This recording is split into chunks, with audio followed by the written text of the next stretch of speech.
Baik, sebelumnya saya ucapkan Assalamualaikum warahmatullahi wabarakatuh. Selamat siang Waalaikumsalam. teman-teman dan para pendengar semuanya. Pada siang hari ini kita mencoba untuk membahas terkait tugas kita tentang kebijakan pemerintah atau strategi kebijakan pemerintah. Siang hari ini kita akan membahas bagaimana sih peran LSM itu dalam membangun satu kebijakan pemerintah. Kita sama-sama ketahui dan pahami bahwa di negara kita ini ada satu kekuatan besar yang memang menjadi perkumpulan atau pergolakan daripada masyarakat, yaitu lembaga swadaya masyarakat atau NGO.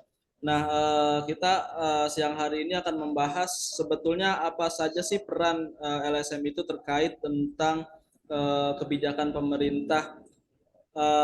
Sebetulnya kita sama-sama melihat gitu di dalam pemerintahan ini ada LSM tersendiri gitu. Sebetulnya seberapa besar LSM ini mempengaruhi kebijakan daripada pemerintah itu sendiri. Oke, kita sama-sama mendengar pemaparan dari teman-teman kita. Mungkin yang pertama dari Mas Irfan. Mas Irfan, pemaparannya. Oke, makasih Mas Ahmad Muradi. Memang sebagaimana kita ketahui, Indonesia ini kaya akan sumber daya alam, juga akan kaya dengan sumber daya manusia. Nah, dalam hal ini tidak serta-merta keputusan ataupun kebijakan daripada pemerintah itu cenderung berpihak pada masyarakat atau pada rakyat Indonesia, karena di dalam buku Demokrasi untuk Indonesia yang ditulis oleh Muhammad Hasantiro pada tahun 11 tahun setelah kemerdekaan Indonesia, di situ juga disampaikan bahwa Indonesia ini adalah dua buah kelompok yang berada di dalamnya. Ketika satu kelompok merasa tawaria, senang, ceria, maka akan ada kelompok yang tangis, sedih, susah, dan sebagainya. Oleh karena itu, dalam hal menjaga kebijakan dari pemerintah itu sendiri, Indonesia ini banyak sekali lembaga-lembaga yang bisa dikatakan membantu daripada masyarakat, juga bisa dikatakan lembaga tersebut membantu daripada pemerintah. Kalau di luar negeri mungkin dikenal dengan istilah NGO, tapi di Indonesia ini cenderung kita populer dengan yang namanya lembaga swadaya masyarakat. Nah, apa sih fungsi daripada lembaga swadaya masyarakat ini? Di Indonesia ini banyak sekali lembaga swadaya masyarakat yang legal yang ada di Indonesia ini. Salah satunya, kalau kita contohkan, di semua kementerian itu ada lembaga swadaya masyarakat yang ikut serta mengawasi, kemudian juga memberikan saran dan pendapat kepada pemerintah atau kementerian yang berkaitan dengan hal kebijakan. Juga bisa dikategorikan sebagai lembaga swadaya masyarakat yang cenderung memberikan advokasi untuk mempengaruhi daripada kebijakan masyarakat yang tidak pro pada masyarakat atau rakyat Indonesia. Nah, dalam hal ini ada beberapa fungsi sebenarnya daripada lembaga swadaya masyarakat tersebut. Bisa melalui audiensi ketika ada keputusan atau kebijakan dari masyarakat yang tidak berpihak pada masyarakat. Lembaga swadaya masyarakat ini bisa jadi dikategorikan sebagai lembaga yang bisa memediasi kepada pemerintah untuk mempengaruhi kebijakan yang tidak pro tersebut, sehingga perlu dikaji dan dipertimbangkan kembali, dan kalau mungkin akan dibatalkan dalam kebijakan tersebut. Atau juga lembaga swadaya masyarakat ini dengan aksi nyata seperti demo, mengadvokasi masyarakat untuk mempengaruhi kebijakan-kebijakan pemerintah. Dan bisa diartikan lembaga swadaya masyarakat ini di satu sisi juga sebagai corong kepada masyarakat untuk sosialisasi ataupun penerus daripada informasi, kemudian juga di satu sisi sebagai corong kepada pemerintah. Jadi ada dua dimensi yang diperankan oleh lembaga swadaya masyarakat ini. Makanya kita sudah pernah membahas cara daripada lembaga swadaya masyarakat atau NGO untuk mempengaruhi kebijakan ini, salah satunya berada ikut serta di dalam ataupun dengan cara berada di luar, tapi juga mendekatkan diri dengan media-media dalam hal untuk mempengaruhi kebijakan-kebijakan pemerintah yang tidak pro kepada masyarakat. Saya kira begitu, Mas Odi dan Mas Ragil.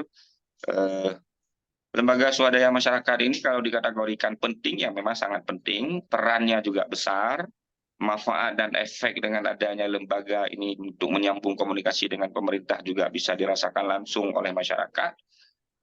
Kemudian juga ada hal-hal yang memang sifatnya cenderung kepada percepatan infrastruktur juga oke. Lembaga swadaya masyarakat juga ikut serta di situ dalam mengawasi. Saya pikir itu sebagai pengantar dari saya, Mas Odi. Silakan dilanjutkan. Terima kasih Mas Irfan, luar biasa. Mas Irfan menyampaikan bahwa LSM ini sangat penting untuk berpartisipasi di dalam memberikan kebijakan publik itu sendiri. Selanjutnya mungkin dari Mas Ragil. Mas Ragil, bagaimana tanggapannya terkait peran LSM di dalam membangun atau memberikan kebijakan publik terhadap pemerintah? Silakan Mas Ragil. Ya, baik. Terima kasih Bang Mulodi dan juga panelis sebelumnya, Bang Irfan. Saya coba menerangkan sedikit tentang LSM ya, dan juga mungkin bagian daripada NGO juga. Kita sering mendengar aksi-aksi sosial di sekitar lingkungan ya, baik secara pribadi maupun atas nama instansi. Atau mungkin kita juga mengikuti aksi sosial dengan bergerak secara sukarela, tetapi tidak tahu dari mana harus memulainya gitu. Nah, aksi-aksi sosial itu biasanya diperkasai oleh NGO atau LSM. Mungkin bagi beberapa dari kita ada yang masih merasa asing dengan NGO atau LSM, ya, sebab di Indonesia sendiri memiliki sebutan yang berbeda, yakni ada yang bilang ormas, ada yang bilang LSM, padahal itu kurang lebih bagian daripada struktur organisasi yang mirip-mirip ya. Sesuai namanya, LSM atau NGO atau ormas itu bekerja secara sukarela dan independen tanpa adanya campur tangan dari pihak pemerintah sama sekali. Mereka apabila pihak pemerintah tidak ikut campur tangan, bagaimana dengan pendanaan mereka? Itu kan juga pasti menjadi pertanyaan kita gitu loh. Tentu saja banyak opsi yang bisa diatasi, mulai dari donasi atau misalkan memang ada ketua yang mampu membackup karena latar belakang ekonomi yang lebih baik tentunya. Semua itu dilakukan semata-mata juga untuk melakukan aksi sosial kepada masyarakat secara kepentingan. Bisa itu bagian daripada problem lingkungan, problem sosial, problem pendidikan, kesehatan, tergantung daripada wadah itu sendiri gitu. Lalu jenis LSM di Indonesia itu saya coba akan sedikit menerangkan ya, karakteristik atau apa saja sih NGO LSM yang ada di Indonesia. NGO atau LSM itu bersifat tidak mengutamakan keuntungan dan bergerak di bidang kemaslahatan sipil serta lingkungan. Definisi LSM atau NGO ini juga tidak terbatas pada organisasi pelayanan kebutuhan sosial masyarakat saja, tetapi juga bagian dari beberapa perusahaan. Jadi NGO dan ormas atau LSM juga itu bukan hanya sekedar berangkat dari sosial ya, berangkat dari masyarakat, tetapi juga ada perusahaan yang membentuk perusahaan-perusahaan yang membentuk NGO, LSM atau ormas ya. Ini dapat dianggap sebagai sebuah organisasi yang hampir sama dengan sebuah perusahaan pada umumnya. Maka tentu saja akan ada pekerja dari berbagai bidang. Bisa itu relawan, tidak dibayar, tetapi juga punya freelance tentunya. Jadi para aktivis-aktivis di organisasi ini, mereka sukarela tidak dibayar, tapi mereka juga punya freelance, punya pekerjaan untuk memenuhi kebutuhan dia sehari-hari. Berhubungan dengan non-government organisasi ini lebih banyak bergerak secara konferensif daripada komersial. Maka lembaga NGO ini tidak memiliki hubungan apapun terhadap pemerintah negara. Selain itu NGO atau LSM juga lebih non-profit, non-kriminal sebab mereka lebih mengutamakan kepentingan lingkungan sosial. Walaupun NGO ini bergerak tanpa adanya campur tangan dari pemerintah, tetapi mereka juga tetap menghormati dan mematuhi aturan hukum, terutama di wilayahnya. Jadi memang walaupun NGO ormas ini tidak terafiliasi oleh pemerintah, tetapi juga mereka ini taat pada undang-undang, pada aturan yang memang berlaku gitu ya. Saya coba mendefinisikan sedikit ya karakteristik daripada NGO atau LSM ini ya. Seperti yang sudah saya sampaikan sebelumnya, bahwa NGO atau LSM itu berjalan secara independen tanpa ada campur tangan dari pemerintah, sehingga tidak terafiliasi oleh politik tertentu. Nirlaba alias tidak mencari keuntungan, lebih berpihak pada masyarakat taraf bawah, secara sukarela bekerja untuk kepentingan sosial dan lingkungan masyarakat. Non-birokrat, prosedur yang dijamin tidak berbelit-belit. Jadi saya coba menyampaikan itu pandangan saya tentang NGO dan LSM di Indonesia, karakteristik dan sifat-sifatnya. Mungkin berkaitan dengan kebijakan publik, itu tergantung daripada perjuangan daripada kawan-kawan LSM atau NGO tersebut. Itu mungkin pandangan saya, Mas Muladi. Terima kasih. Ya, terima kasih Mas Ragil, luar biasa penjelasannya terkait tentang LSM. Sebetulnya saya ingin menanggapi sedikit ya, menambahkan mungkin saya lihat tadi teman-teman yang lain juga sudah sangat lebar dalam menjelaskan. Saya hanya ingin menambahkan bahwa begini, kehadiran LSM itu sebetulnya hadir karena lemahnya kontrol. Maka di dalam konteks ini, di dalam konteks kontrol terhadap kebijakan, atas lemahnya kontrol itu maka hadirlah LSM, baik ini perseorangan maupun kelompok. Cuma memang yang kita pahami ini LSM ini kan kebanyakan memang kelompok.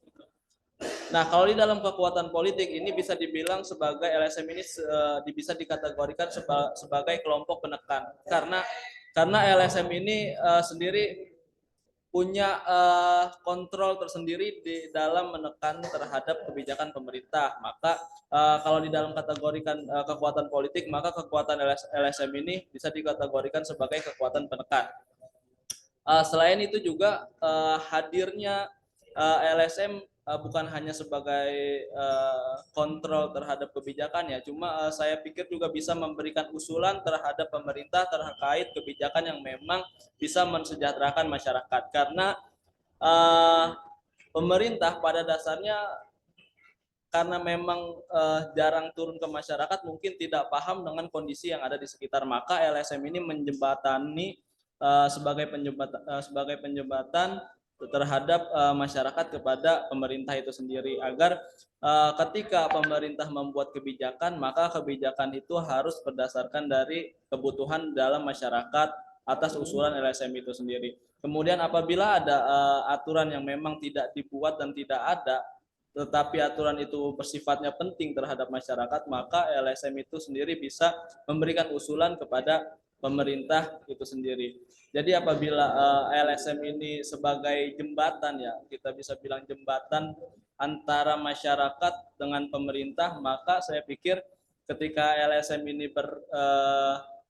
menjalankan fungsinya dengan serius dan benar, maka kita berharap tidak ada lagi kebijakan-kebijakan yang memang menyengsarakan atau merugikan masyarakat itu sendiri, karena kita paham betul bahwa kondisi masyarakat sekitar ini banyak sekali yang memang pada hari ini pada akhirnya banyak kebijakan yang dalam tanda kutip tidak pro terhadap masyarakat. Mungkin LSM ini mempunyai peran tersendiri gitu, mempunyai jembatan agar kebijakan-kebijakan yang lahirnya dari pemerintah bisa sesuai dengan kebutuhan dalam masyarakat lewat LSM itu sendiri. Mungkin itu abang-abang, Mas Ragil, Bang Irfan. Mungkin ada yang bisa kita diskusikan lagi terkait ini. Silahkan, mungkin kita ngobrol-ngobrol biasa aja nih, bagaimana sih apakah LSM di Indonesia ini sudah berjalan sesuai tugas fungsinya sebagai kontrol terhadap kebijakan, atau mungkin banyak LSM di Indonesia ini yang memang dalam tanda kutip hanya mencari keuntungan secara pribadi atau kelompok itu sendiri. Mungkin bisa ditanggapi Bang Ragil atau Mas Irfan terkait LSM yang memang sudah ada aja di Indonesia, bagaimana dalam hari ini gitu, konteks hari ini LSM itu.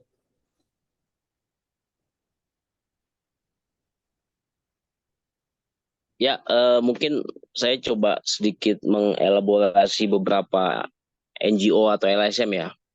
Seperti misalkan LPAI ya, Lembaga Pelindungan Anak Indonesia. Lalu juga ada YLBHI, Yayasan Bantuan Hukum Indonesia. Terus juga ada ICW ya, Indonesia Corruption Watch. Ada juga IPW, Indonesia Pollution Watch. Dan masih banyak lagi lah. Memang keberadaan NGO yang atau organisasi atau LSM yang saya sebut tadi, memang dari segi kebermanfaatan dan kemaslahatannya itu memang luar biasa. Bagaimanapun negara tidak mampu juga menampung berbagai macam ketidakadilan yang ada di Indonesia, terutama pada masyarakat kecil. Seperti yang mungkin sudah disampaikan bahwa fungsi daripada LSM atau NGO ini memang untuk menjangkau kalangan masyarakat bawah, dibantu, diangkat. Lalu juga keberadaan pada kebijakan publik apa yang sudah disampaikan juga Mas Mulodi ini perihal transparansi keuangan, lalu juga pendanaan keuangan daripada NGO dan LSM ini memang ada yang terafiliasi oleh organisasi-organisasi internasional ya. Jadi ada terorganisasi oleh organisasi UN ya, PBB, mungkin juga WHO dan lain sebagainya. Ya memang itu menjadi sumbangan para negara-negara ya, mungkin bagian daripada anggota PBB, mungkin ada iurannya, saya juga belum terlalu tahu. Yang pasti masalah pendanaan daripada NGO dan organisasi ini sebagian sukarela berangkat dari bawah, sebagian juga memang ada donatur dari internasional. Mungkin itu aja tambahan dari saya, Bang Mulodi. Bang Irfan ada tambahan? Mungkin. Iya, sama. Jadi lebih kurang seperti yang disampaikan oleh Mas Ragil tadi. Kalau berbicara azas manfaat, jelas besar manfaat daripada adanya LSM atau NGO di Indonesia ini. Tapi juga ada sebagian beberapa LSM yang mengatasnamakan LSM yang tidak dirasakan manfaat langsung oleh masyarakat. Itu juga tidak kita pungkiri dalam hal itu. Tapi pada intinya LSM itu penting sebagai lembaga yang selalu bisa jadi mensupport pemerintah atau juga bisa jadi membantu membuat sebuah kajian yang bagus terhadap kebijakan-kebijakan pemerintah, dan juga bisa jadi sebagai alat media kepada masyarakat di dalam hal membantu sosialisasi informasi dari pemerintah kepada masyarakat.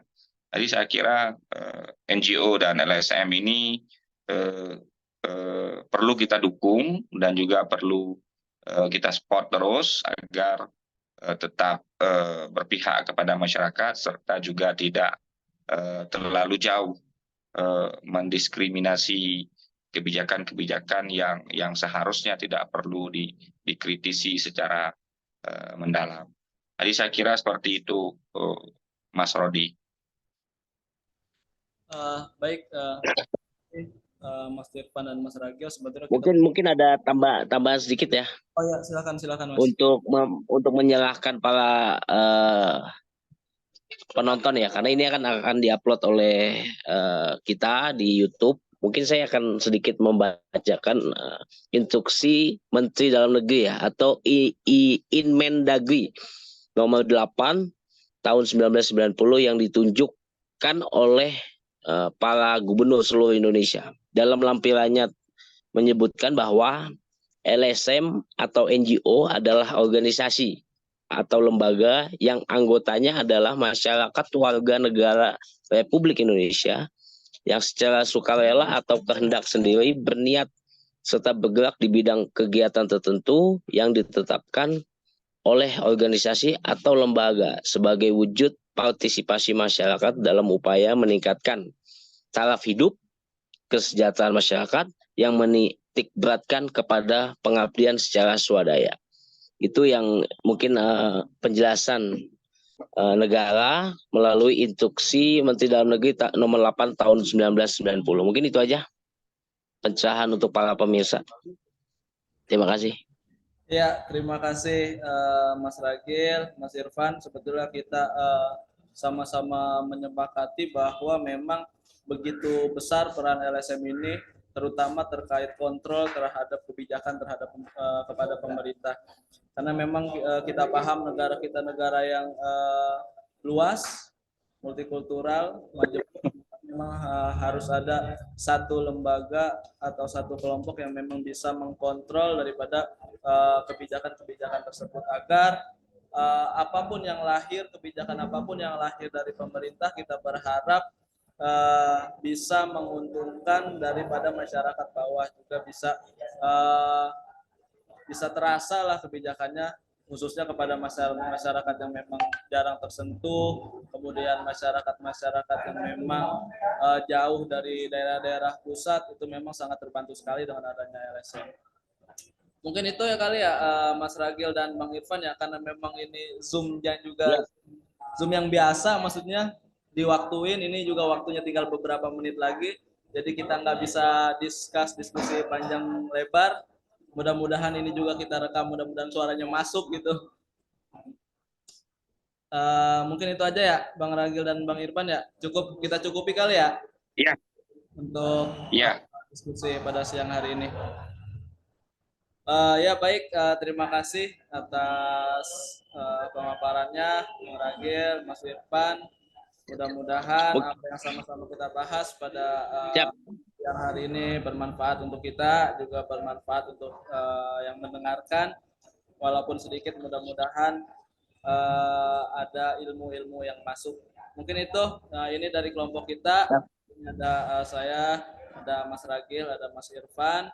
Mudah-mudahan kita bisa jumpa, bisa bertemu di lain kesempatan, di diskusi-diskusi yang lebih hangat, kemudian diskusi-diskusi juga yang lebih bermanfaat.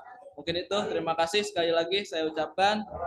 Kurang lebih mohon maaf. Selamat siang. Assalamualaikum warahmatullahi wabarakatuh.